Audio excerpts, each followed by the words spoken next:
Quase todo mundo tem pelo menos um desses itens que eu vou te mostrar dentro de casa. Sabe o que é pior? O pior é que quem tem não percebe o quanto eles desvalorizam a decoração. E, gente, escolher esses itens não é questão de orçamento, tá? É falta de olhar treinado.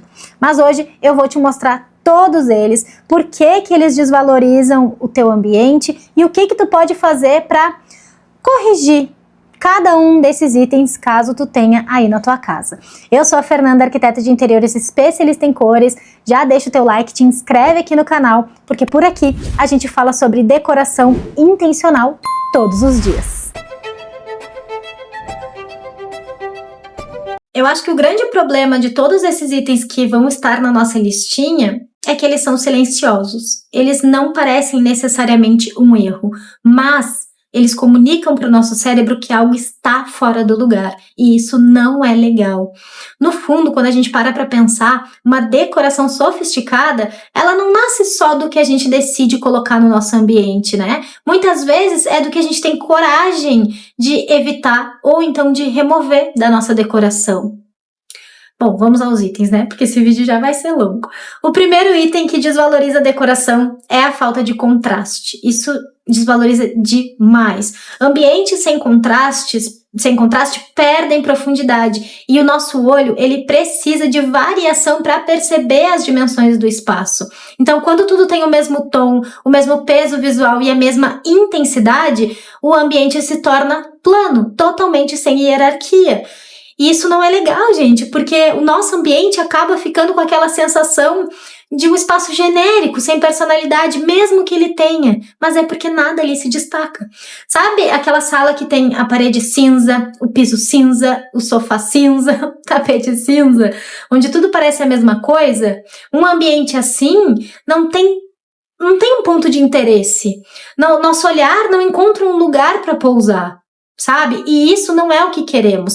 Nós queremos ter um ambiente que seja interessante, que seja aconchegante e que nos nutra internamente, sabe? Que faça com que o nosso cérebro se sinta bem nesse ambiente.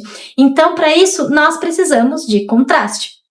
Mas calma, tá? Porque o contraste não significa usar cores fortes. Significa criar uma diferença perceptível entre os elementos para que o nosso olhar consiga reconhecer as camadas e a profundidade.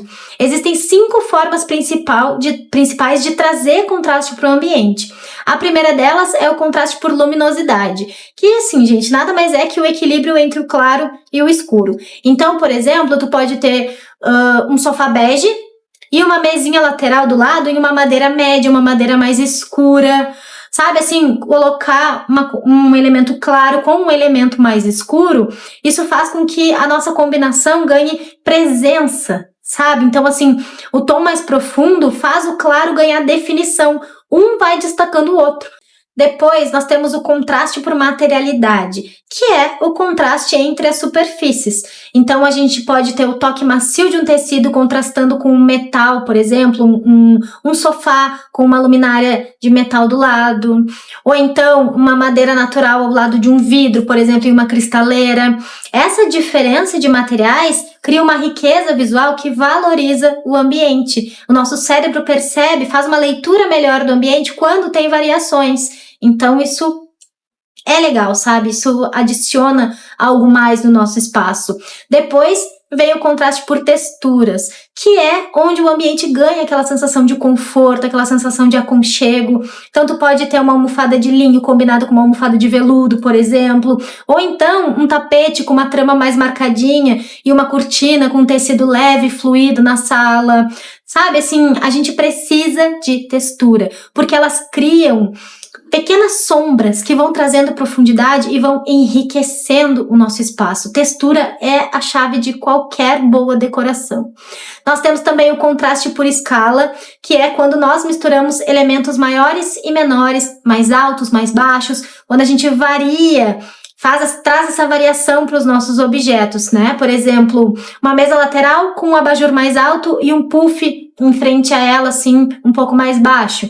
Ou então, uma mesa lateral e uma luminária de piso, né? Traz altura. Tudo isso faz com que essa mistura de movimentos crie um visual que valoriza demais o nosso espaço. E por último, nós temos o contraste da forma. Então, que é quando a gente quebra o padrão de repetição do nosso ambiente. Por exemplo, a gente tem um ambiente em que os móveis são todos planejados, todos retos. Aí a gente chega e coloca uma mesa redonda, ou então um espelho orgânico. Isso quebra a rigidez, traz equilíbrio, traz fluidez. Isso faz com que a gente perceba o ambiente, ao contrário do que muita gente imagina, mais leve, mais agradável. Então, misturar formas é uma maneira de trazer contraste de forma leve, sutil e suficiente. Então, o contraste não necessariamente precisa estar nas cores. Tu pode ter um ambiente com cores suaves, desde que trabalhe esses pontos de contraste, nas texturas, nos materiais, na iluminação, nas formas. É isso que evita que o nosso ambiente se torne visualmente monótono. E vou falar uma coisa para vocês. Estudos na área de psicologia ambiental ligados à neuroarquitetura mostram que ambientes com pouca variação visual podem gerar o que a gente chama de subestimulação. Ou seja, quando o nosso cérebro não encontra camadas, contrastes, textura suficiente, ele reduz naturalmente o nível de atenção e principalmente o envolvimento com o espaço. Isso quer dizer que ambientes que completamente uniformes tendem a parecer mais frios, menos acolhedores, menos aconchegantes, menos estimulantes. E não é isso que a gente quer para dentro da nossa casa, né, gente? A gente quer perceber a nossa casa como aconchegante. Então, assim, é o que acontece, por exemplo, em ambientes que tem uma variação equilibrada, que tem profundidade, que tem conforto, que tem uma sensação muito maior de bem-estar, porque o nosso cérebro, ele precisa de harmonia, com certeza, né? Ele gosta disso, mas ele também precisa de contraste, ele também precisa quebrar a expectativa, ter variações. E isso é uma coisa que vai tornar o teu dia muito mais leve, muito mais agradável quando tu estiver em casa, que é o objetivo que a gente quer, né? O segundo item que desvaloriza a decoração são as almofadas mal escolhidas. Gente, eu fico maluca que as pessoas não dão bola para as almofadas. Eu acho que por serem elementos menores, muitas pessoas tratam elas como se fosse um detalhezinho, assim, sem importância. Mas na prática, elas estão assim, ó, no ponto de maior contato visual do ambiente, se tu for parar para pensar, né? Que é o sofá. O sofá é grande, ele chama atenção. E isso significa, então, que as almofadas influenciam diretamente na nossa percepção de conforto e sofisticação. Um dos erros mais comuns que eu vejo é o tamanho inadequado de almofadas. Muito pequenas fazem o sofá parecer menor, vazio, sem graça, sabe? Cria uma sensação de desproporção. O resultado é um ambiente visualmente mais frágil e menos estruturado. Ou então, almofadas gigantescas que ocupam metade do sofá causam uma sensação de ambiente caótico, assim, sabe? Parece que não pertence ali, que foi colocado só por colocar, sabe? Então a gente precisa ter um tamanho adequado de almofadas que seja proporcional ao nosso sofá para valorizar ele. É um elemento grande, chama atenção, vamos tirar proveito disso, né? Outro erro muito comum é em relação ao tecido das almofadas. Tecidos sintéticos, finos, brilhantes, que refletem a luz de uma forma artificial, não é legal, porque a gente percebe essas superfícies como menos nobre, mesmo que de forma intencional, sabe? A gente mesmo já desvaloriza só de olhar. Já os tecidos com aparência mais natural, como o linho, o algodão, o buclé, tramas mais encorpadas, acabam absorvendo a luz de uma forma mais suave e transmite uma maior qualidade visual. Assim, a gente percebe isso como algo mais elaborado, porque de fato é mesmo, né? E não é questão de valor, tá? De preço, é questão de boas escolhas. Então, a gente precisa escolher tecidos bons, também a gente precisa prestar atenção na cor das almofadas, porque quando a almofada não combina com nenhum outro elemento, fica tudo desconectado. Ela precisa conversar com o tapete, com o objeto, com um detalhezinho do quadro, sabe? Um detalhe mínimo, precisa ter ali, ter uma repetição de cores intencional, porque isso enriquece o nosso ambiente. E existe ainda a questão do volume, tá? Almofadas murchas, deformadas, comunicam desgaste e falta de cuidado. Não fica, pode ter um ambiente mais lindo do mundo, se a tua almofada tá lá capenga, vai desvalorizar.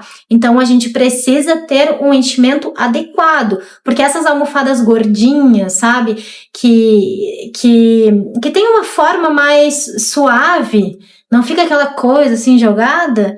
Deixa o nosso sofá mais proporcional, mais elegante, valoriza mais tanto a almofada, quanto o sofá, quanto o ambiente de forma geral. Fica mais bonito, tá? Então, dê preferência por tecidos com aparência natural, com cores que vão se repetir no teu ambiente, cores que já aparecem, almofadas gordinhas, cheinhas, para ficar bonito. Eu gosto também de variar as texturas, de variar os tamanhos, botar uma almofada maior com uma almofada menor, porque isso traz movimento, deixa o nosso ambiente com uma aparência de mais planejado, de mais bem cuidado, tá? Almofadas são ferramentas poderosas para transformar o ambiente de forma barata, rápida e eficiente. Então, não negligencie as tuas almofadas. O terceiro item que desvaloriza a decoração são as plantas artificiais, especialmente aquelas de baixa qualidade. As plantas, gente, elas têm um papel muito importante dentro do nosso ambiente, porque elas quebram a rigidez das linhas retas, elas trazem frescor e também trazem a sensação de vida para o espaço, né? As plantas artificiais, elas não reproduzem essa experiência por completo, elas são apenas bonitas e pronto, termina ali na estética, não tem outro benefício, né? E nós somos altamente sensíveis aos padrões naturais. A gente gosta da natureza, sabe? É natural nosso gostar da natureza. E é por isso que a gente reconhece, mesmo que de forma inconsciente, a irregularidade, a profundidade, a variação, sabe? Tudo que está presente em cada elemento vivo. Quando a planta é artificial, especialmente quando ela tem aquele brilho plástico, sabe? Quando ela não é uma planta hiperrealista, quando ela tem aquela cor uniforme ou as folhas muito perfeitas, a gente percebe essa artificialidade. Então, assim, não tem vantagem, né? Isso vai criando uma sensação sutil de desconexão. O objeto está ali, mas ele não transmite autenticidade. Ele só parece ser algo, ele não é. Além disso, o contato com elementos naturais contribui demais para a sensação de bem-estar, de relaxamento e de conforto dentro do nosso ambiente. Quando a planta é claramente artificial, ela passa a funcionar mais como... Mas não, né? Ela é apenas um objeto decorativo. Tá? Então, assim, reduz a percepção de sofisticação do espaço, não traz benefícios reais, eu não gosto, tá? Então, sempre que possível, o ideal é priorizar plantas naturais. Existem espécies de plantas muito resistentes, de baixa manutenção, que se adaptam bem a ambientes internos e que transformam a atmosfera do nosso ambiente. Sabe? Então, assim, dá uma pesquisada, encontra ali a plantinha que mais se encaixa na tua rotina, mas evita essas plantas plásticas, tá? Porque o objetivo de uma planta não é apenas decoração, é preencher o espaço, é trazer vida, é trazer frescor, tá? Então, se der para evitar, vai ser muito melhor, tá? Depois tu vai me agradecer. O próximo item é depender exclusivamente da luz central do teto. Eu falo isso em todos os vídeos aqui desse canal porque eu ainda vejo as pessoas negligenciando o poder de um abajurzinho, né? É um dos erros mais comuns, porque, gente, a luz central, ela funciona, ela é funcional, ela ilumina o ambiente por inteiro, mas de forma uniforme, né? E isso elimina as sombras, e as sombras são o que criam profundidade. Quando a luz vem de um único ponto, né, daquele ponto central, o ambiente se torna visualmente plano, as texturas desaparecem, e aí todo o volume vai por água abaixo, as coisas perdem definição, então o espaço passa a parecer mais mais frio, menos acolhedor. E aí tu vai lá, tu te esforçou, escolheu as almofadas, criou a variação de altura, fez tudo certinho, ligou a luz do teto, acabou, né? E tu pode reparar, ambientes sofisticados de verdade raramente dependem de uma única fonte de luz. Eles utilizam o que a gente chama de cenários de iluminação. Criar cenários significa combinar diferentes pontos de luz dentro do mesmo ambiente. Um abajurzinho do lado do sofá, uma luminária de piso, num cantinho ali, sabe? Uma arandela na parede, até uma luzinha indireta, assim, que vai só refletir ali na superfície. Essa luz mais difusa cria sombras agradáveis, cria sombras suaves, destaca as texturas, dá profundidade no ambiente. Gente, assim, ó, eu digo sempre, né? Sempre digo isso lá no meu Instagram, principalmente. Se tu não tem orçamento para investir numa boa decoração, investe em um abajur, investe em uma iluminação que vá trazer essa sensação agradável para ti, tá? E outro fator importante, né, que eu falo em todos os vídeos, mas eu vou continuar falando porque é transformador. Não usa luz branca dentro do teu ambiente, principalmente em áreas de estar, em áreas de relaxamento, sabe? Fica com... não é legal. A luz quente, ela cria uma atmosfera mais acolhedora, mais agradável. É claro que tu não precisa remover o ponto de luz do teu teto, tá? Tu pode deixar ele ali, mas experimenta, faz um teste, passa uma semana evitando ao máximo, só ligando essa luz quando tu realmente precisa de muita iluminação. Compra um abajurzinho e vai fazendo isso durante a semana. Esquece que esse ponto de luz no teto existe e veja a transformação que vai acontecer na tua vida. O próximo item desvaloriza imediatamente a decoração. Tu cruzou o olhar com ele no meio do ambiente, já cai 40% o nível no teu ambiente, que são os cabos e os fios aparentes. Eles podem parecer assim um pequeno detalhe, sabe? Uma coisa insignificante. Talvez tu até já tenha te acostumado com esses fios pendurados atrás da tua TV. Mas esses fios soltos comunicam falta de finalização. A gente interpreta esses fios como algo provisório, improvisado, algo que, sei lá, que ainda não está finalizado, sabe? Algo inacabado. Mesmo que todos os teus móveis sejam maravilhosos, a presença desses cabos quebra a sensação de cuidado, de intenção.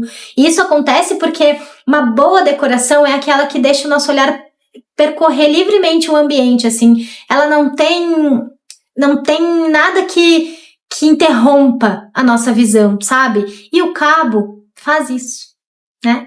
Ele interrompe a continuidade do nosso ambiente. Ele traz a sensação de desorganização. Tu pode estar com a casa toda organizadinha, limpinha, maravilhosa. Passou o cabo, já causa aquela sensação de que algo não tá legal, algo não deveria estar ali, né? Então, o fio solto é muito comum em painéis de TV, por incrível que pareça. Painel de TV tem um fio passando no meio. Mesas de trabalho tem um monte de fio, perto de abajur. Mas a boa notícia é que esse é um problema muito simples de resolver, talvez o mais simples de resolver dessa lista. Porque tu pode simplesmente puxar o fio pelos cantinhos dos móveis, pelo cantinho da parede, pelo cantinho do rodapé, sabe? Fazendo com que ele ainda exista ali, porque tu, né, não vai precisar quebrar a parede, mas ele vai estar quase imperceptível, não é ele que vai chamar atenção. Tu pode também utilizar canaletas pintadas da mesma cor da parede, funciona, sim, elas praticamente desaparecem. Organizadores de cabo que ajudam a deixar eles agrupadinhos, sabe? Reduzir a poluição visual.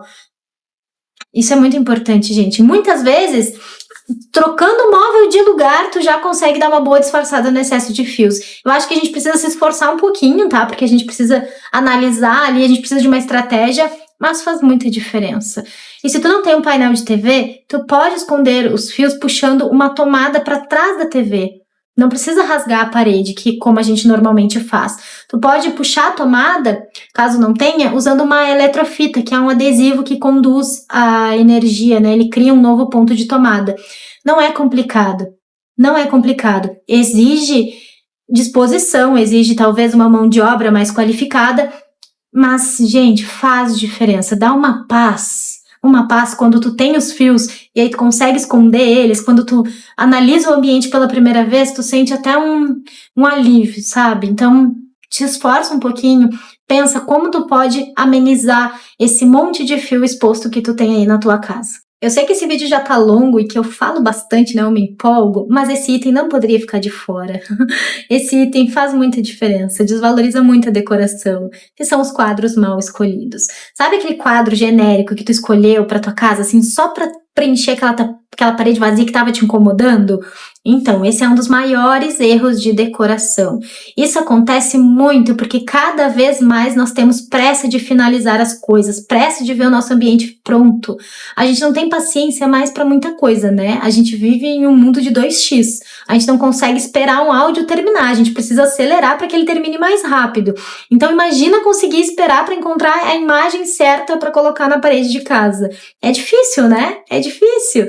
Mas o problema é que o quadro, ele não é apenas um preenchimento, ele é um ponto de significado dentro do ambiente. Ele agrega valor no nosso dia a dia.